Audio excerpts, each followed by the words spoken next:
नमस्कार विद्यार्थी मित्रांनो, जिल्हा न्यायालय एकावर एक भरती काढत आहे मित्रांनो. त्याच्यानंतर काय मित्रांनो, बघा सगळ्यात महत्त्वाचं म्हणजे या ज्या भरत्या येत आहे या जिल्हा न्यायालयाच्या वेगवेगळ्या भरत्या येत आहे आणि विद्यार्थ्यांसाठी चांगली सुवर्ण संधी आहे.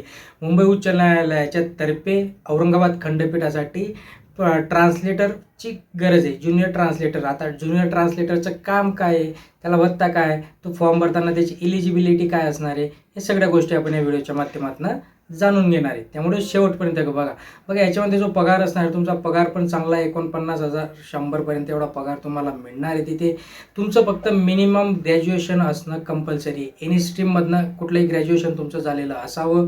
त्याच्यानंतर तुमचं जे काही इंग्लिश लँग्वेज तुम्हाला यायला पाहिजे, चांगली कमांड पाहिजे, हिंदी यायला पाहिजे, मराठी पाहिजे आणि कोकणी, या 4 लँग्वेज तुम्हाला तिथे यायला पाहिजे. तुमच्याकडे कम्प्युटर सर्टिफिकेट्स असणं गरजेचं आहे. त्याच्यानंतर तुम्हाला इथे टायपिंग टेस्टची कुठलेही सर्टिफिकेट्सची इथे तुम्हाला गरज त्यांनी सांगितलेली नाही आहे. म्हणजे तुमच्याकडे सर्टिफिकेट्स नसेल तरी तुम्ही तिथे फॉर्म भरू शकता.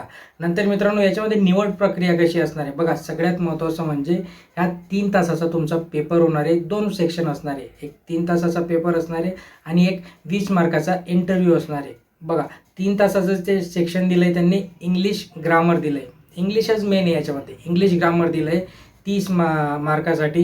नंतर एसे रायटिंग दिला आहे 20 मार्कासाठी. लेटर रायटिंग दिलं आहे 10 मार्कासाठी.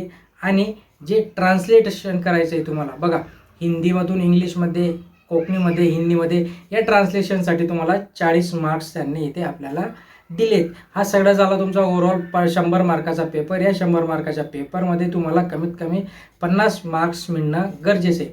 ज्याला 50 मार्क्स मिळतील त्याची लिस्ट लावण्यात येईल. जे क्वालिफाय होतील त्यांना 20 मार्काचा इंटरव्ह्यूसाठी तिथे बोलवण्यात येणार आहे.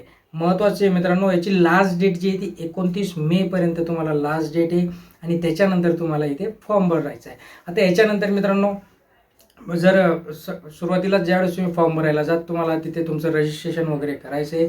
रजिस्ट्रेशनमध्ये योग्य माहिती भरल्यानंतर फॉर्मची फी भरायची. फॉर्म फी झाल्यानंतर तुम्हाला तिथे चान्स आहे. ज्या विद्यार्थ्यांचं इंग्लिशवर चांगली कमांड आहे, चांगले ते याच्यामध्ये मार्क्स मिळवू शकता, त्या विद्यार्थ्यांना इथे चांगली संधी आहे मित्रांनो.